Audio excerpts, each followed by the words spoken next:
नाज़रीन, अंदाजा लगाएं कि कौम अपनी तारीख के सबसे मुश्किल और कठिन दौर से गुजर रही हो, अंदरूनी और बैरूनी ताकतों की तरफ से करबो अजियत का शिकार हो, इस मुल्क के अवाम का कोई पुरसाने हाल ना हो, और फिर एक ऐसा मर्दे मुजाहिद कौम को सहारा दे जिसकी किसी ने भी उम्मीद ना की हो। हम आपको आज इस कौम की कहानी सुनाने जा रहे हैं जिसको अपना तहफ़्फ़ुज़ करना जैसे कि याद ही ना था, मगर इस कौम का एक ऐसा सपूत अपनी जगह से उठा और इस कौम को दुनिया का वाहिद मुस्लिम जौहरी ताकत वाला मुल्क बना डाला।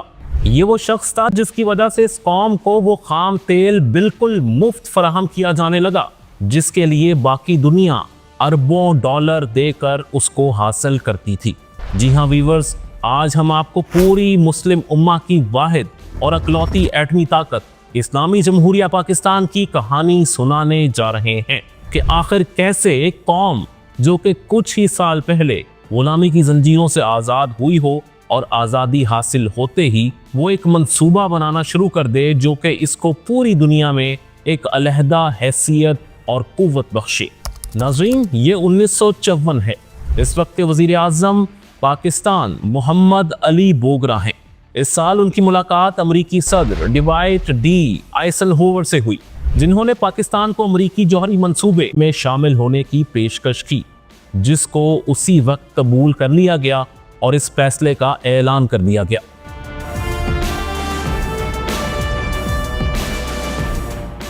नाज़रीन, इस मुआहिदे में शामिल होने का मतलब था कि पाकिस्तान जौहरी तवानाई एटमी हथियार बनाने के लिए इस्तेमाल नहीं करेगा। पाकिस्तान में लोगों ने इस मामले पर काफ़ी बहस की कि इस तरह हम अमेरिका के गुलाम तस्वुर किए जाएंगे, ना कि एक खुद मुख्तार और आज़ाद रियासत। सन 1960 की दहाई में ये खबरें आना शुरू हो गई थी कि इंडिया बड़ी तेज़ी से जौहरी तजर्बात की सिमत बढ़ रहा है, लेकिन इसके बावजूद पाकिस्तान की क़यादत ने जौहरी असलहे के मैदान में कदम रखने से साफ इनकार कर दिया था, जिसकी सबसे बड़ी वजह पाकिस्तान और अमेरिका के दो फौजी मुआहिदे सीटो और सेंटो थे। 1963 में जुल्फ़िकार अली भुट्टो ने काबीना में यह तजवीज़ पेश की कि पाकिस्तान को जौहरी असलहे की तैयारी के लिए प्रोग्राम शुरू करना चाहिए, जिसके जवाब में सदर अयूब खान और उनके अमेरिका नवाज वज़ीर ख़जाना मोहम्मद शुएब और दूसरे वज़ीरों ने उनकी ये तजवीज़ दबे पांव मुस्तरद कर दी और वाज़े फैसला किया कि पाकिस्तान जौहरी असलहा करने की सलाहियत हासिल नहीं करेगा, जिस पर जुल्फ़िकार अली भुट्टो ने रश का इजहार किया और कसम खाई कि वो पाकिस्तान में इस प्रोग्राम को शुरू करवाना चाहते हैं तो करवा कर ही दम लेंगे। नाज़रीन, अब थोड़ा आगे चलते हैं। 1971 के दौर में जब मशरकी पाकिस्तान जो कि मौजूदा बांग्लादेश है पाकिस्तान से बिखर गया था, इस नुकसान का अफसोस जुल्फ़िकार अली भुट्टो को भूले नहीं भूलता था। इस सानहे को देखते हुए कराची न्यूक्लियर पावर प्लांट को नवंबर 1972 में शुरू कर दिया गया। भुट्टो साहब ने एटमी ईंधन के मंसूबों की मंजूरी दे दी, जिसमें यूरेनियम की कानकनी, एटमी ईंधन की तैयारी, रीप्रोसेसिंग प्लांट और मुतलका सहूलतें शामिल थीं। इसके बाद पाकिस्तान एटमी तवानाई कमीशन PAEC की पहली तरजीह ये थी कि वो एटमी ईंधन के साइकिल को मुकम्मल करे। इसमें डॉक्टर मोहम्मद यूनुस का अहम किरदार था, जो पाकिस्तान एटॉमिक एनर्जी कमीशन के न्यूक्लियर फ्यूल एंड मटीरियल्स के डायरेक्टर थे। 1973 में पाकिस्तान के जौहरी असलहे की सलाहियत हासिल करने के प्रोग्राम का बाकायदा आगाज किया और इस सिलसिले में उन्होंने जौहरी तवानाई कमीशन के सरबराह और आला साइंसी मुशीर डॉक्टर अब्दुल सलाम को बरतरफ करके हॉलैंड से डॉक्टर अब्दुल कदीर खान को पाकिस्तान बुला लिया। भुट्टो जौहरी प्रोग्राम में जिस तेजी से आगे बढ़ रहे थे उसे अमेरिका ने कतन पसंद नहीं किया और इस जमाने के अमेरिकी वजीर खारजा किसिंजर ने तो खुल्लम खुल्ला धमकी दे दी थी कि अगर भुट्टो ने एटमी रीप्रोसेसिंग प्लांट के मंसूबे पर इसरार किया तो भुट्टो के लिए ये अमल निहायत संजीदा होगा जो इनको ले डूबेगा। लेकिन भुट्टो ने जौहरी सलाहियत का जो प्रोग्राम शुरू किया था इस पर तहकीकी काम जारी रहा। इस कहानी में एक और ट्विस्ट आया जब कहानी ने नया रुख मोड़ लिया। जी हाँ नाज़रीन, वो मोड़ ये था कि 18 मई 1974 की सुबह 8:05 पर भारत ने पहली बार राजस्थान के सहरा में पोखरान टेस्ट साइट पर एक एटमी तजर्बा किया जो पाकिस्तानी सरहद से सिर्फ 50 मील के फासले पर था। भारत का ये एटमी तजर्बा, जिसे स्माइलिंग बुद्धा कहा जाता है, एक धचका था जो न सिर्फ पाकिस्तान बल्कि पूरे खित्ते के अमन के लिए संगीन खतरा बन गया था। ये वाकया पाकिस्तान के लिए एक बड़ा अलार्म था, क्योंकि अब भारत के पास फौजी ताकत में बरतरी आ चुकी थी। जुल्फिकार अली भुट्टो ने पाकिस्तान को एटमी ताकत बनाने का जो अहद किया था वो अब और भी ज़रूरी हो गया। भारत के इस एटमी धमाके ने पाकिस्तान को मजबूर किया कि वो अपना एटमी प्रोग्राम शुरू करे। ये महज साइंस या सियासत का मसला नहीं रहा, ये बका का मसला बन चुका था। इस मौका पर जुल्फिकार अली भुट्टो ने न सिर्फ पाकिस्तानी अवाम से वादा किया बल्कि दुनिया को ये वाजे कर दिया कि पाकिस्तान कभी भी एटमी ब्लैकमेलिंग का शिकार नहीं होगा और ना ही हम अपनी खुद मुख्तारी पर किसी भी किस्म का समझौता करेंगे। नाज़रीन, भुट्टो ने कहा था कि हम घास खा लेंगे लेकिन एटम बम जरूर बनाएंगे।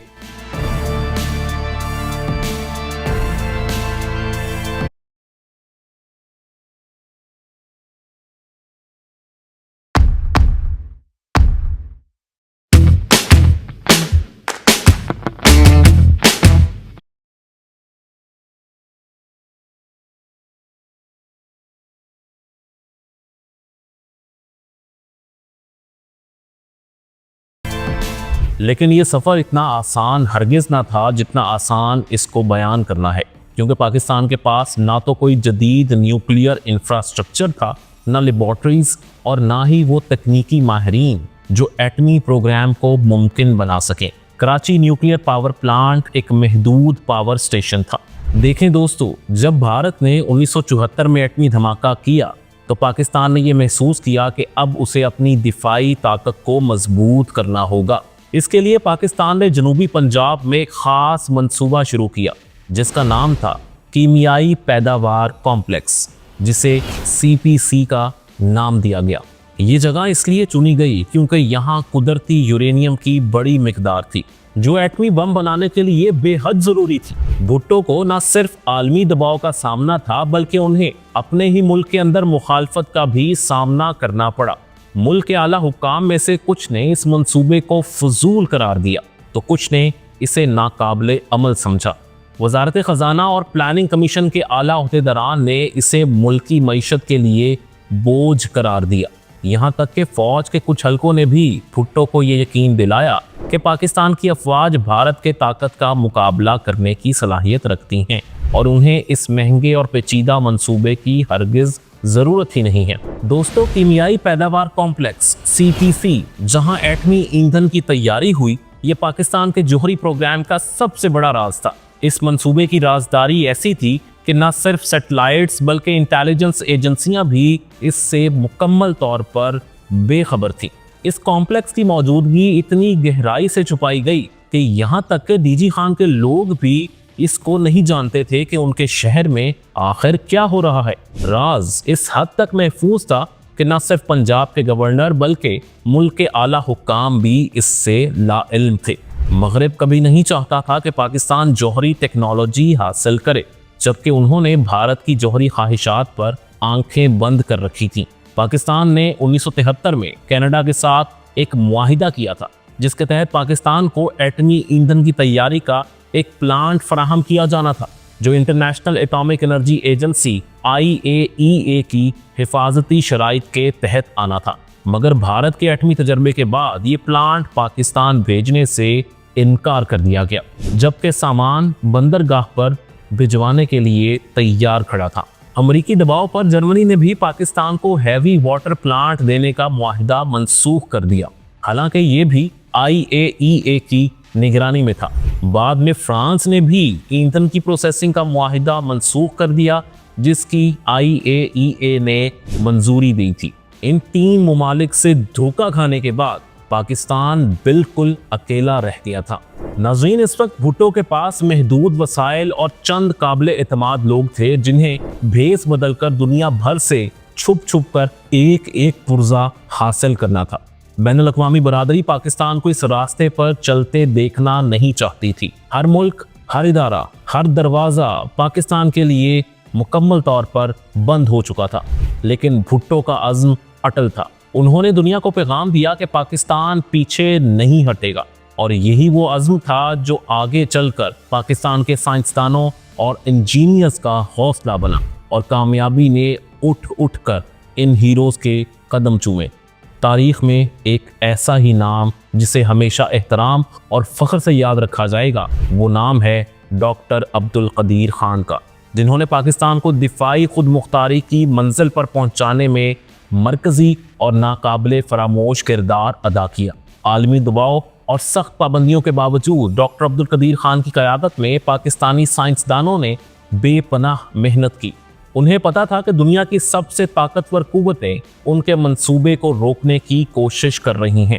بے شمار مشکلات کے باوجود ان کے عزم میں ذرا بھی کمی نہیں آئی، اور جب پاکستان اپنے ایٹمی پروگرام پر خفیہ طور پر کام کر رہا تھا تو دشمن بھی دیکھ رہے تھے کہ یہ چھوٹا سا ملک اپنے دفاع کے لیے کس حد تک جانے کے لیے تیار ہے۔ ناظرین، یہاں سے اندازہ لگایا جا سکتا ہے کہ ڈاکٹر AQ خان کو کیوں مغربی طاقتیں اپنے لیے سب سے خطرناک ترین انسان سمجھتی تھیں۔ جب 1974 میں بھارت نے اپنا پہلا ایٹمی دھماکہ کیا تو ڈاکٹر AQ خان نے فیصلہ کر لیا کہ وہ اپنی اس مہارت کو پاکستان کی خدمت میں وقف کر دیں گے۔ 1975 میں وہ پاکستان آئے اور اپنی ساتھ سینٹری فیوج ٹیکنالوجی لے آئے، جو کہ یورینیم کو علیحدہ کرتے ہوئے جوہری پروگرام کو طاقت فراہم کرتی ہے۔ پاکستان پہنچتے ہی انہوں نے کہوٹہ میں ایک تحقیقی لیبارٹری قائم کی، جو بعد میں خان ریسرچ لیبارٹریز کے نام سے مشہور ہوئی۔ یہ سن 1977 ہے۔ ملک میں ایک بہت بڑی تبدیلی آ چکی ہے۔ پاکستان میں قیادت تبدیل ہوئی اور جنرل ضیاء الحق نے ملک میں فوجی نظام قائم کیا اور اقتدار پر چڑھ بیٹھے۔ ان کی آمد کے ساتھ ہی ایٹمی پروگرام کو ایک نیا رخ مل گیا۔ پہلی بار یہ منصوبہ مکمل طور پر فوج کے کنٹرول میں آ چکا تھا، جس سے اس میں مزید تیزی آئی، یا یوں کہہ لیجئے کہ فوج نے اس منصوبے کو مزید تقویت بخشی۔ جنرل ضیاء الحق کے پختہ فیصلوں اور فوج کی مکمل حمایت نے سائنسدانوں کو وہ اعتماد اور حوصلہ دیا جو انہیں درکار تھا۔ اب یہ سفر پہلے سے زیادہ منظم، مضبوط اور تیز ہو چکا تھا۔ یوں پاکستان کا ایٹمی پروگرام ایک نئی رفتار کے ساتھ اپنی منزل کی طرف رواں دواں تھا۔ ایک موقع پر ڈاکٹر عبدالقدیر خان نے پاکستانی خبر رساں ٹی وی چینل کو انٹرویو دیتے ہوئے کچھ یوں کہا تھا: جنرل ضیاء الحق کا ایٹم بم بنانے میں یہ رول تھا کہ انہوں نے ہمیں مکمل سہولیات دیں اور امریکہ کی طرف سے آنے والا پریشر اپنے سر لیتے رہے، کبھی کسی کا دباؤ نہیں لیا اور کسی کی باتوں میں نہیں آئے۔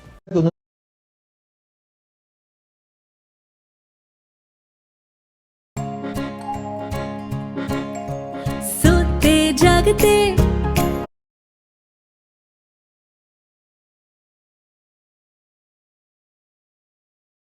انہوں نے پوری سہولت دی، انہوں نے پورا امریکن پریشر لیا، کبھی کسی کے روب میں نہیں آئے، دوائی میں نہیں آئے۔ جب بھی وہ امریکہ جاتے تھے تو باقاعدہ ہماری ایک میٹنگز ہوتی تھی جس میں امریکہ متعلق معاملات زیر غور لائے جاتے تھے۔ وہ ہمیشہ کہتے تھے کہ اگر نیوکلیئر پروگرام کے منصوبے کے بارے میں پوچھا جائے تو سیدھے الفاظوں میں بول دیا جائے کہ ہم اس کے بارے میں کچھ نہیں بتا سکتے۔ امریکہ کی طرف سے ہر قسم کا دباؤ ڈالا جاتا تھا، جیسے کہ وہ ہمیں سینٹو معاہدے کا حوالہ دے کر ہمیں پروجیکٹ پر کام روکنے کا بولتے تھے۔ وہ ہم سے کہتے تھے کہ معاہدے کے مطابق آپ یورینیم استعمال کرنے کی حد کو عبور کر چکے ہیں۔ CIA انسانی انٹیلیجنس پر انحصار کرتی ہے اور اپنے آپ کو بہت زیادہ طاقتور سمجھتی ہے۔ ہم سے کہتے تھے کہ ہم نے ڈاکٹر عبدالقدیر خان کے کمرے اور غسل خانے میں کیمرے نصب کر رکھے ہیں، ہمیں سب پتا ہے کہ آپ کیا کر رہے ہیں۔ حالانکہ ان کے باپ کو بھی نہیں پتا تھا کہ ہم اپنا مقصد حاصل کر چکے ہیں۔ یہی ہے نا، وہ اپنے آپ کو بہت سمجھتی ہے، وہ ڈیپینڈ کرتی ہے ہیومن انٹیلیجنس پہ۔ اچھا، کسی جھوٹے نے انٹیلیجنس دے دی، وہ مان گئے۔ مطلب انہوں نے یہ کہا جی کہ ہمیں تو ڈاکٹر صاحب کو پتا تھا کہ ان کے باتھ روم میں اور بیڈ روم میں ہمارے حالت لگے، ان کے باپ کو بھی نہیں پتا۔ انہوں نے یہ بھی کہا کہ جب محترمہ بینظیر بھٹو اقتدار میں آئیں تو اس وقت کے DG ISI جنرل اشرف قاضی تھے۔ انہوں نے مجھے ایک دن اپنے پاس چائے پر دعوت دی۔ جب ہم چائے پی رہے تھے تو انہوں نے میرے ہاتھ میں ایک خط دیا اور کہنے لگے کہ اس کو پڑھ لو۔ جب میں نے دیکھا تو وہ خط CIA کا تھا، جس میں لکھا تھا کہ ہمیں ابھی ابھی پتہ لگا ہے کہ آپ نے اپنی یورینیم کی مقدار کو استعمال کرنے کی حد क्रॉस कर दी है। ये हद हमारे लिए 5% तक की थी, जो कि ज़ियाउल हक ने ऐसे ही दे दी थी कि हम इससे ज़्यादा नहीं बनाएंगे। लेकिन इस दौर में तो हम दर्जनों के हिसाब से बम तैयार कर चुके थे, और इसमें मज़ीद लिखा था कि हमें एक आदमी ने मालूमात दी है कि आपने यूरेनियम को मेटल में कन्वर्ट कर दिया है। ये ख़त 1989 में मिला था, जिस दौर में हम ये सब कुछ बहुत पीछे छोड़ चुके थे और ये सब मुकम्मल किए हुए एक अरसा गुजर चुका था। वो हमसे पूरे 10 साल पीछे चल रहे थे। ये बिल्कुल सही बात है कि CIA धौंस ज़्यादा बनाती है और अपनी एक तस्वीर बनाती है कि हम सब से आगे हैं, हम सब कुछ सही कर सकते हैं। जब मोहतरमा बेनज़ीर भुट्टो आई और अशरफ काजी, जनरल अशरफ काजी थे ना DI से, तो उन्होंने एक दिन मुझे चाय पे दावत दी और मुझसे कहा कि ये खत आया, पढ़ के देखें। तो CIA का खत था, उसमें लिखा था कि जी अभी हमें पता लगा है कि आपने थ्रेशोल्ड क्रॉस के लिए, डेंजरस थ्रेशोल्ड है ना 5% से ज्यादा, तो ज्यादा उनको एक तरह की कमिटमेंट दी थी, वे committed in the national interest कि जी हम 5% से ज्यादा नहीं बनाएंगे, एनरिच करेंगे, इसके माने कि वेपन ग्रेड नहीं बनाएंगे। लेकिन उस वक्त तक हम दर्जनों बना चुके थे। पाकिस्तान ने 1980 तक जौहरी ईंधन की तैयारी में खुद कफालत हासिल कर ली थी। इसका मतलब ये था कि पाकिस्तान ने जौहरी ईंधन के बनाने के अमल के इब्तदाई हिस्से को कामयाबी से सीख लिया था।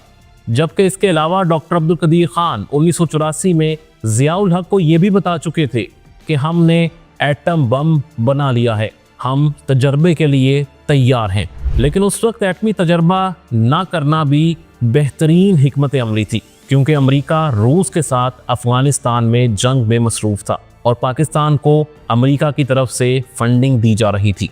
अगर उस मौके पर पाकिस्तान ऐसा इकदाम करता तो पाकिस्तान को दी जाने वाली फंडिंग अमेरिका की जानिब से रोक दी जाती।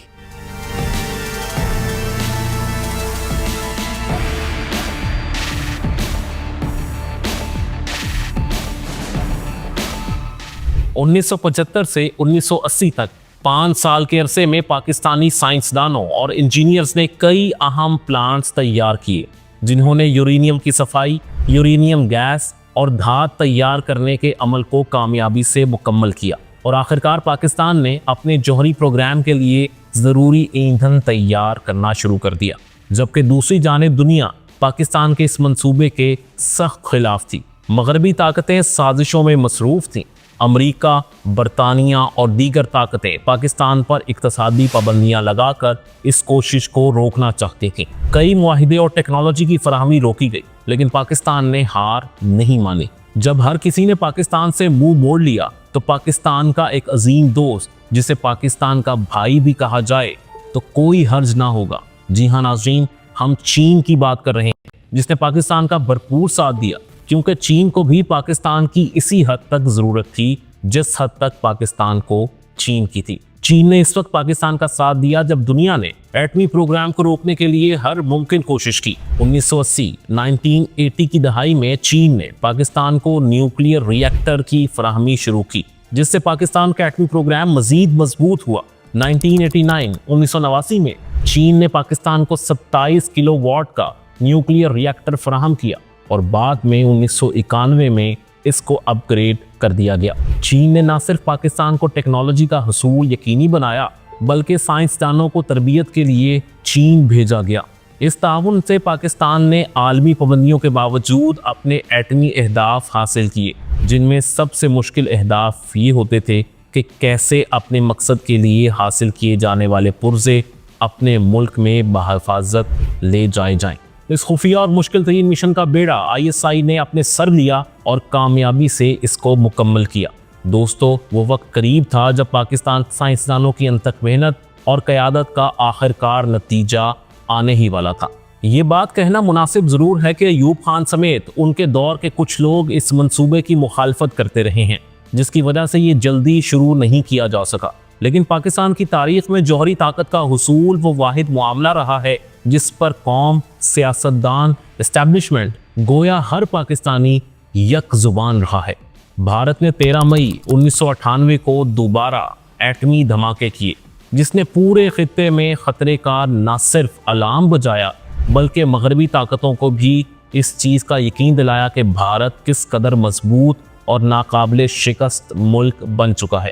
یہاں سوال یہ تھا پاکستان اس کا دفاع کے لیے اتنی ہی طاقت رکھتے ہیں؟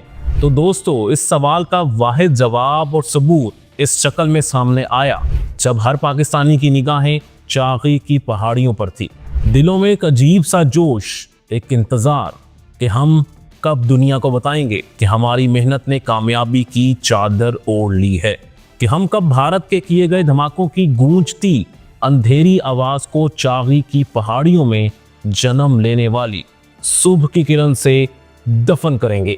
اور بالآخر انڈیا کے ایٹمی دھماکوں کا جواب پاکستان نے 28 مئی 1998 کو دیا۔ اس وقت ملک کے وزیر اعظم نواز شریف تھے۔ 28 مئی 1998 وہ تاریخی دن تھا جب پاکستان کے پہاڑ ایٹمی دھماکوں سے گونج اٹھے۔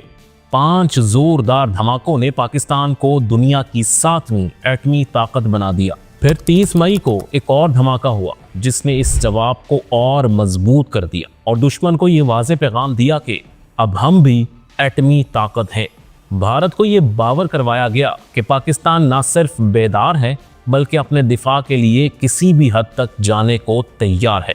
پورے پاکستان میں خوشی کا سما تھا۔ پاکستان کی اس کامیابی نے آئندہ نسلوں کے لیے ایک پیغام چھوڑا ہے کہ ہم مضبوطی سے کھڑے رہیں گے چاہے سامنے کیسی بھی مشکلات ہوں۔ جب دھماکے کامیاب ہوئے اور پاکستان نے اپنی آزادی کو محفوظ کر لیا، ہر پاکستانی کا سر فخر سے بلند تھا۔ یہ فخر، یہ سرور، یہ خوشی صرف ایک دن کی نہیں تھی۔ یہ احساس تھا کہ ہم اب وہ قوم ہے جس کے پاس اپنے دشمنوں کو روکنے کی صلاحیت ہے۔ یہ ایک نئے باب کی شروعات تھی جسے ہر نسل یاد رکھے گی، اور عالم اسلام میں بھی اسے فتح کی نظر سے دیکھا گیا، بلکہ پوری مسلم امہ میں خوشیاں منائی گئی۔ کئی اسلامی ممالک نے پاکستان کے اس اقدام کو اپنے فخر اور اتحاد کی علامت قرار دیا۔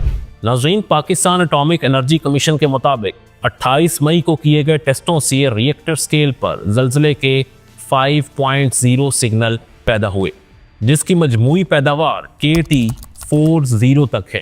ناظرین، KT-40 کا سائز ایک کھجور جتنا ہوتا ہے جو کہ ایک خاص مٹیریل سے کور کیا جاتا ہے۔